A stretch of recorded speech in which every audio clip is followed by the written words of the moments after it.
All right, hello wine drinking people. Time for more of what we've had to drink yesterday, or what I've had to drink yesterday anyways. And hey, I drink with a lot of other people. Like this Pinot tasting at Cafe Max, we had close to 40 people. I remember when we used to do Pinot tastings. I've been doing tastings at Cafe Max every other Wednesday for over 10 years now.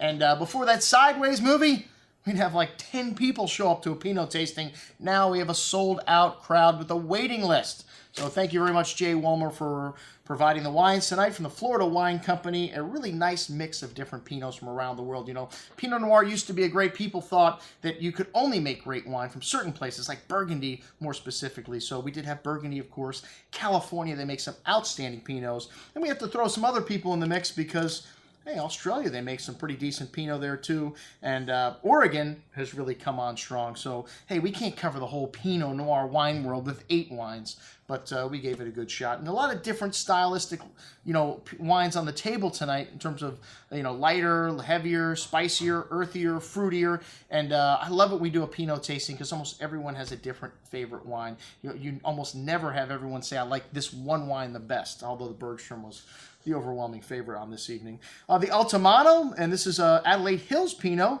It's a brainchild of Brendan Keyes.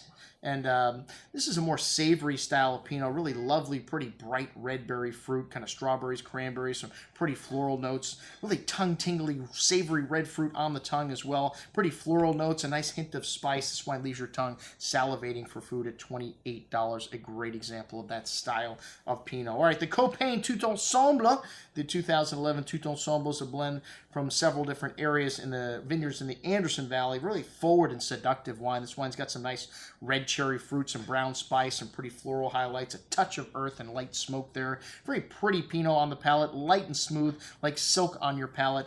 Strawberry, red berry fruit along with a hint of smoke and brown spice. A very good little Pinot, also at $28. Also on the light side, 12.9% alcohol.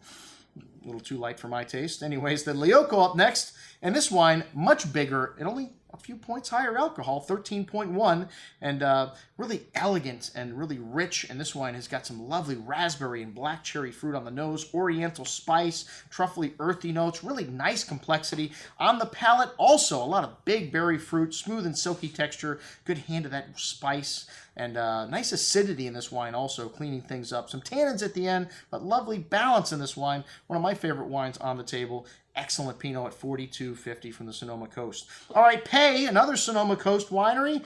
This is a very small project out on the true Sonoma coast. This wine had a beautiful nose of red cherry berry fruit, a light mint and floral kind of note, fresh earth, black truffle, some orange zest. Really nice complexity on the nose here. And again, smooth and silky on the palate. One of the things we love about Pinot, it is so sexy. The texture on your tongue, black raspberry fruit, a nice amount of spice and that floral notes. Just a hint of tannin at the end there. Really well built here. This is excellent Pinot at $49.50. All right, the Lutum Pinot from Bien Nacido Vineyard in Santa Barbara. What most people don't realize is Santa Barbara's, even though it's further south, it's actually colder down there. And, well, the mountain ranges run east to west as opposed to up north in Sonoma and Russian River and Carneros.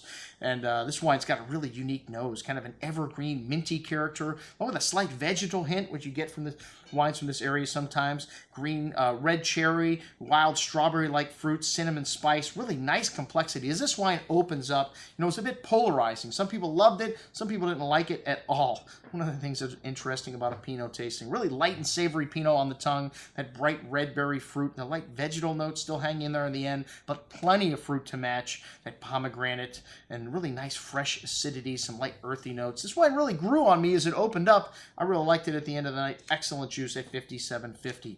The Bergstrom Silice Pinot Noir. I don't know what the hell that word means, but anyways, this is a great producer from Oregon, and this wine had a beautiful bouquet of both red and black fruit, little graham cracker and brown spices, light smoke, truffle, earthy notes, really big and chewy Pinot on the tongue, but still elegant, really velvety, smooth texture here, a mouthful of cherry, raspberry, strawberry fruit, really rich. It's got wonderful freshness, echoing that spice from the nose through the finish. Most excellent juice. For me, the wine of the night at $73.75. But the French guys were right there. A lot of people love this Regis Bouvier, Fixin, and Fixins can be a little bit austere. This 2012 vintage showing some nice ripe fruit, though. A good amount of exotic spices here, black raspberry, some barnyard earthy notes coming out. You knew this wine was from Burgundy, getting a little funky. A good amount of that fruit on the palate here. Really juicy vintage for Burgundy, black raspberry, light smoke, nice structure, firm hand of acidity. This wine needs some time, but it has all the right pieces in proportion.